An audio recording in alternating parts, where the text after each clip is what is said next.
It's actually quite fitting that there is a citizenship ceremony directly happening at the same time, because one of the very important factors about a space like Chinatown is that there is a range of different cultural experiences that exist within it. So this idea of migration and citizenship is a very important idea. So as I was saying before, there is a program that is on your seats, and the program is basically broken up into three components. The first part of the proceedings are about aspects of the public art plan, and Bridget will be talking a little bit more about this, and so will I. We'll also hear from the artist Jason Wing, and Jason is just about to break ground on his artwork that will go in Kimberlane. It's one of the early start projects which we have developed as part of the Chinatown Public Art Program, and Jason will speak a little bit more to that a little bit later. This will be then followed by presentations by an esteemed group of individuals who will be unpacking some of their takes on ideas and issues which circulate around public art and civic spaces. And one of my motivations for running a forum like this is to encourage discussion. It's an opportunity to have a discursive conversation about those ideas which those speakers will be presenting to us. So the third part of today will be an open discussion, and I encourage you to think of some questions and to bring it to the floor at the end of the day. Then after our presentations, we'll be opening the bar up again. It is Friday, mind you, so hopefully we'll be able to get through most of the formalities by 4 o'clock. So we are a little bit early, and I am going to. Most of the people are here already, so we may as well just launch into the day. So, as I was saying, today's forum has emerged from the research undertaken for the City of Sydney Chinatown Public Art Plan. I've been engaged for about over a year to develop this work.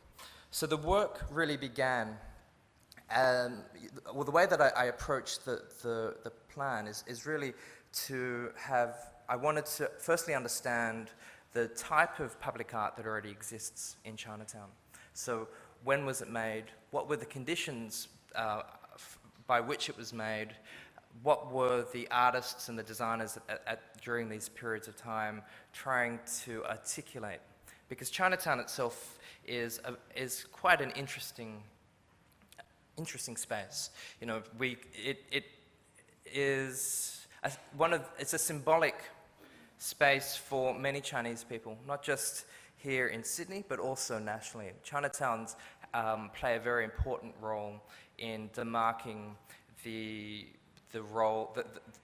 Chinese community within Australia. And you know, we can look at other Chinatowns throughout the world, in New York or in other Western cities, and begin to understand the important role that they play to give people a voice and to provide some community for them. I personally have a number of personal relationships to this Chinatown.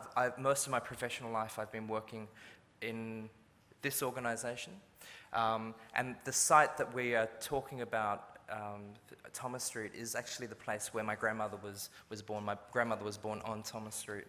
So, and this is one of the other things about places like Chinatown, is that they are very much lived communities. You know, it's not like other parts of the CBD which often evacuate after 5, 6 o'clock. You know, what we are noticing in Chinatown right now is a layering of different types of social and cultural experiences. You've got those historic groups, like those first generations of Chinese people who live and work in the area. And then more recently, we have new migrants who are coming in, and they're not always Chinese. They might come from, there's a big Thai community to your right on Campbell Street. You know, there are the Koreans who are a little bit further north of Chinatown proper. And the other thing that we have noticed within this space is that we also are attracting different types of businesses and different types of entrepreneurs. So the younger businesses are beginning to establish. We've also, in the middle of very important public transport corridors. So we've got Central Station behind you and Railway Square and where the tram line that crosses through Chinatown. The other thing that is really important, I think, is that the residential developments which have begun to change the types of people who live in Chinatown, so that they're younger, they're educated, they might be international students as well. So this is the type of context in which we have been looking at a public art plan.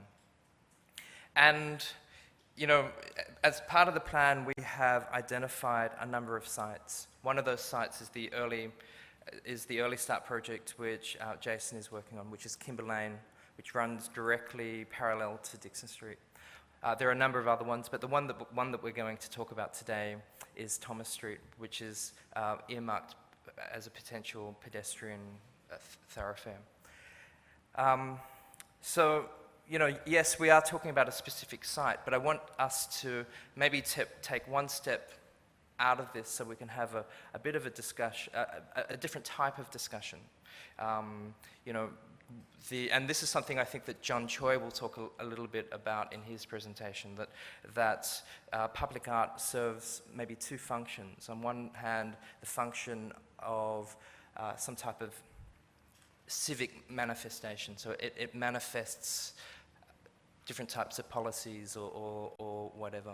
And then on the other hand, there is the public art serves a role as an artistic expression, you know, and the important role that artists play in maybe interrogating some of those ideas that are packaged within a more civic discussion.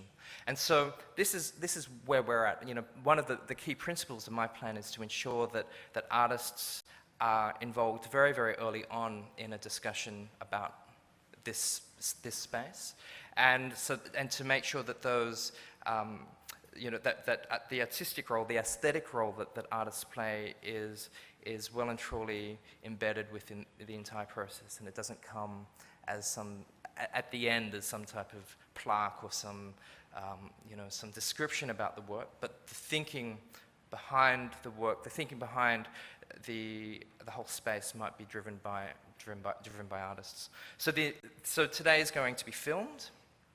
We are going to be posting the presentations online, and my intention is that the materials that come out of today's discussion will formulate the briefs that will be circulated for landscape architects or the design process that will come after this. And this, I think, is a very exciting way of working. It kind of illustrates that, it repositions the role that artists and aesthetic discussion plays within our city life. I'm not going to rabbit on for any longer. I'd like to introduce you to Bridget Smythe.